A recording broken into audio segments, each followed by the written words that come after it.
Hey, welcome to Sipper Social Club. I'm Jeremy. Today I put together 5 Scotch whiskies which I think are perfect for beginners. Now, if you look at this lineup and think to yourself, well, something is a little more advanced than what a beginner is going to be looking for, I'll tell you why they're perfect for someone who's just starting out as we go through. Sometimes people's first experience with Scotch isn't necessarily a good one. A lot of times they're introduced to a low quality blend like Chivas Regal, Teacher's, Bell's, maybe in a single malt like Glenlivet 12 or Glenfiddich 12. And where those whiskeys have a time and a place, they're just not going to give you a high quality experience like some of these whiskeys will. So what I'll do is I'll go through one at a time, I'll nose them, taste them, let you know what I think, and then give them a mark. Alright, let's start here with the Johnnie Walker 12-year-old black label. Everyone knows Johnnie Walker, one of the most recognizable brands in all of Scotch whiskey.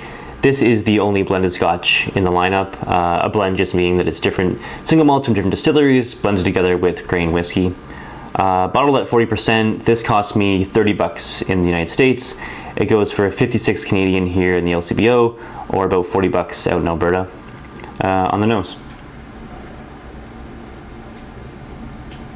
So fairly mild on the nose. Right away I get hints of the sherry influence. Figs, plums, cranberries, that kind of thing. Maybe like a hint of honey. Like some kind of like sweetness, like almost like a marshmallow. And some soft oak right in the background. So yeah, fairly mild. It's fairly pleasant. Let's try it on the taste.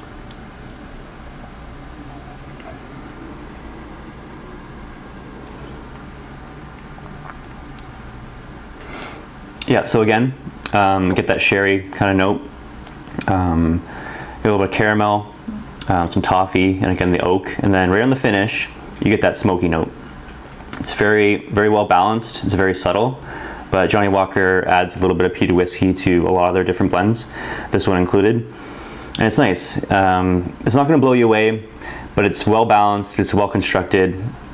It gives you kind of everything you need. Score-wise, after my initial score, I always add or subtract points based on how I perceive value, and that's based on what I personally paid for the bottle. So I'm going to give this a nice even 80 out of 100, and I'm going to bump it up a point and a half for value. $30 US, absolutely great price. I don't know if you're getting much better for that price point. So yeah, a nice 81 and a half out of 100. Really good stuff. Okay, moving on to the Balvenie 12-year-old Doublewood. Doublewood just means that they use whiskey matured in sherry cask and whiskey matured in ex-bourbon cask, and then just marry it together. Bottled at 40%, this cost me $47 United States. It goes for a lot more here in the LCBO. For whatever reason, Balvenie products are super overpriced in Ontario. $93 Canadian at the LCBO. Alberta a little bit better, 65 to 70 Canadian dollars out there. On the nose. So Balvenie is kind of known for like their honey notes in their whiskey, and you definitely get the honey shining through here. I also get some apple, big time like floral notes as well, and some maltiness. Really, really nice on the nose. All right, let's try the palate.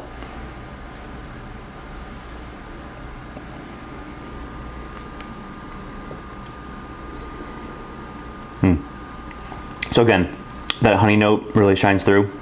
The apples again, some maple syrup. There's like some nice sweetness to it, and on the finish, you get a nice spice kick. You get milk chocolate and dark chocolate.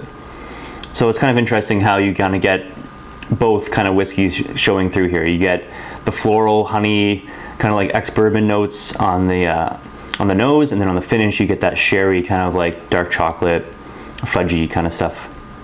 Awesome. This is really good whiskey. Balvenie makes really good stuff. I love almost all of their expressions. Score-wise for this one, it's getting a good mark from me, 86 out of 100. And for the price point, I'm bumping it up 2 extra points for value, 45, $50 US. Absolutely great stuff. Okay, moving on to the Macallan 12-year-old. This one's matured strictly in sherry casks. $56 in the United States. I've seen it for as low as 45 and for as high as about 70, so you kind of gotta shop around for this one. Not available in Canada for whatever reason, unfortunately. They just don't bring it in anymore. On the nose. So Macallan has this kind of like house signature that shows up in a lot of their whiskeys. It's kind of this like unmistakable kind of like oaky tannin note. Really, really nice. And then big, bold cherry notes in this one. Dried fruit, again, like raisins, dates, figs, cranberries. There's some vanilla in there. Maybe like a little milk chocolate. It's really nice. Palate.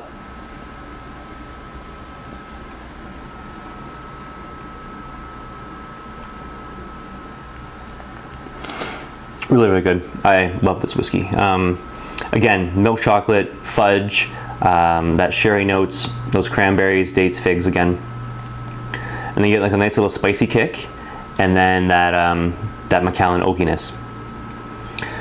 Really love this whiskey. I'm going to give it a really good score, 86.5 out of 100, and I'm bumping that up an extra 1.5 for value, 88 out of 100.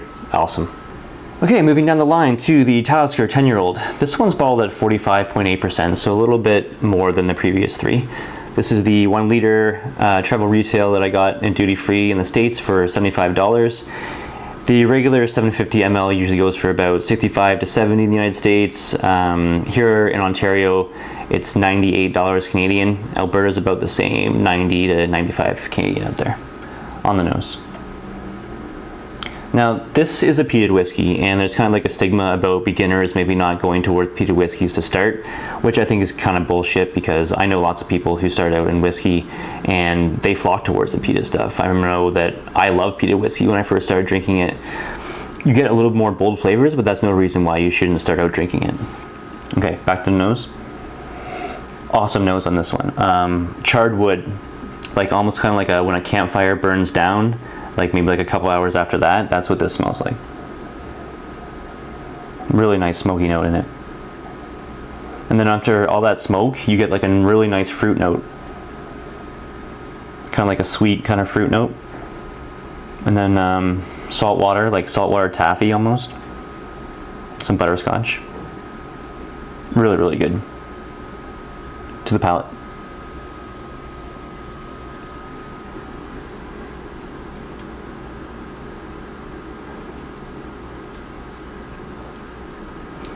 Yeah, that's nice. Definitely more of a bold flavor than the previous ones, but really, really good. Spice, pepper, salt water, and then that finish, that's what you're paying for here. That really nice smoky finish. Talisker's not the heaviest peated whiskey. It's probably on the lower end of the peated whiskeys, but man, it's good. Really nice balanced smoke there. Maybe some mineral notes. Yeah. And then like, the finish, first of all, it's a very long finish. Barbecue, you get kind of barbecue sauce, barbecue ribs. Pretty complex whiskey. It's really nice. Yeah, this is getting a big mark for me. I'm just gonna give it 88 out of 100. I'll throw up a half point for value, just because this bottle, being the 1 liter for 75 bucks US, is a great deal. So yeah, awesome whiskey.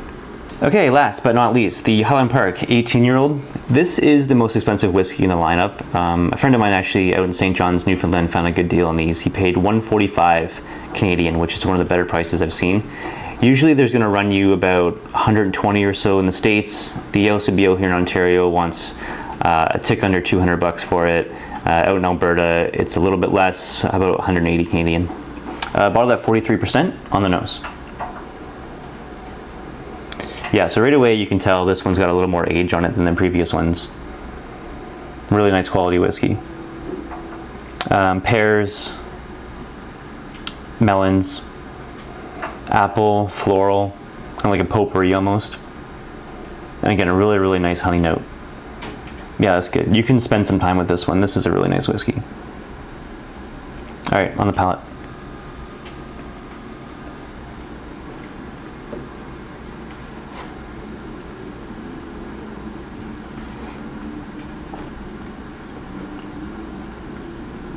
That's really nice, really, really nice.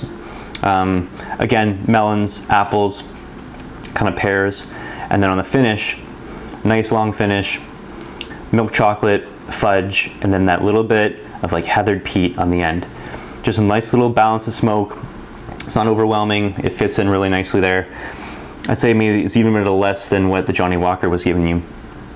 But just overall, really nice, well-aged, well-quality whiskey. Really, really good. Score-wise, I'm giving this 88.5 out of 100. I'm gonna leave the value at 0, which means I think the price is justified for this one.